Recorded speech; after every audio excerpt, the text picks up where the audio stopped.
తులారాశి జాతకులకి గురువారం అమావాస్య రోజున రోహిణి నక్షత్రం రోజున గజకేసరి యోగం కలగాలంటే ఎలాంటి విధులను పాటించాలి, అష్టమంలో చతుర్గ్రహ కూటమి సంచారం చేసినప్పుడు ఎలాంటి దోషాలు ఉంటాయి, వాటిని ఎలా తొలగించుకోవాలో ఈ వీడియోలో సవివరంగా సంపూర్ణంగా తెలుసుకుందాం.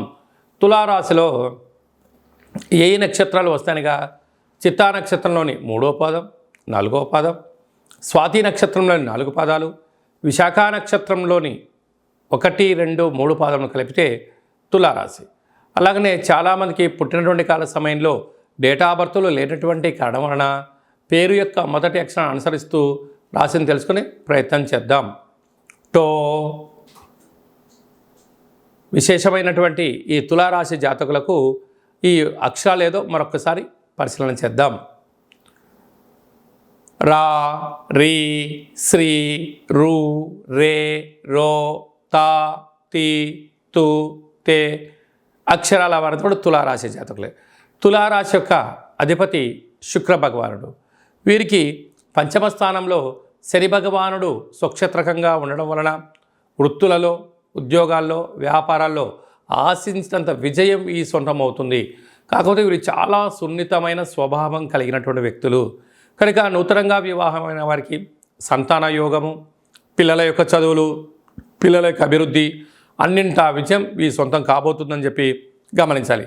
6వ స్థానంలో రాహు సంచారం చేయడం వలన వృత్తులలో, ఉద్యోగాల్లో, వ్యాపారాల్లో ప్రమాదాలు పొంచి ఉన్నాయి. వీలైనంత వరకు మీ జన్మ నక్షత్రం రోజున అష్టమి, పూర్ణిమ, అమావాస్య తిథుల యందున మీరు ప్రశాంతంగా ఉండడం, దైవనామస్మరణ చేసుకోవడం, మీ జన్మ నక్షత్ర వృక్షాలకు నీళ్లు పోసుకోవడం వల్ల చాలా మంచి కాలం ఉంటుందని చెప్పి గమనించాలి. అలా అనేక అలాంటి ఇబ్బందులు ఉన్నట్లయితే మీరు ఎంత బరువు అయితే ఉంటారో అంత బరువు కలిగినటువంటి ఉప్పును తులాభారంగా చేసుకొని ఆ ఉప్పునంతా నీటిలో పోసి వాటిని బాగా కరిగించి మహాదేవుడికి పాశుపత మృత్యుంజయ రుద్ర కార్యక్రమాన్ని ఎప్పుడైతే చేసుకుంటామో రుణ సమస్యలు, రోగ సమస్యలు, కోర్టు సమస్యలు, నరదృష్టి యొక్క ప్రభావాలు, కారాగార ప్రాప్తి తొలగిపోతాయని చెప్పి గమనించగలగాలి.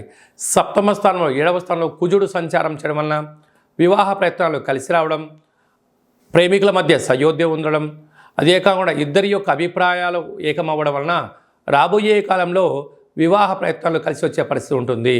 పోతే అష్టమంలో చతుర్గ్రహ కూటమి అంటే రవి బుధులు కలిస్తే బుధాదిత్య రాజయోగము, రవిచేత గురువు, రవిచేత శుక్రుడు హస్తగతమయ్యాడు. ఇలాంటి కాల సందర్భాలలో పై అధికారులతో సహా ఉద్యోగస్తులతో, కింది స్థాయి ఉద్యోగస్తులతో మౌనంగా ఉండండి, ప్రేమనిచ్చుకోండి, గౌరవాన్ని పుచ్చుకోగలిగితే మంచి కాలం.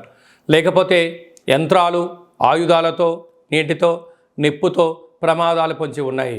ప్రయాణాలు చేసేటప్పుడు ఎంతో జాగ్రత్తలు అవసరము.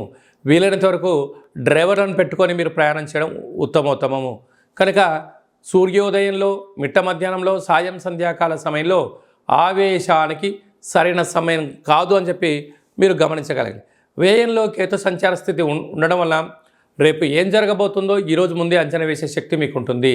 కనుక మీ మనసు మాట వినండి, అద్భుతమైన విజయం మీ సొంతం అవుతుంది. అలాగా చిత్తా నక్షత్రంలో పుట్టినటువంటి జాతకులు బార్డర్, నేవీ, ఎయిర్ ఫోర్స్, రక్షణ శాఖ, న్యాయశాఖలో పనిచేసే వారికి మంచి కాలము.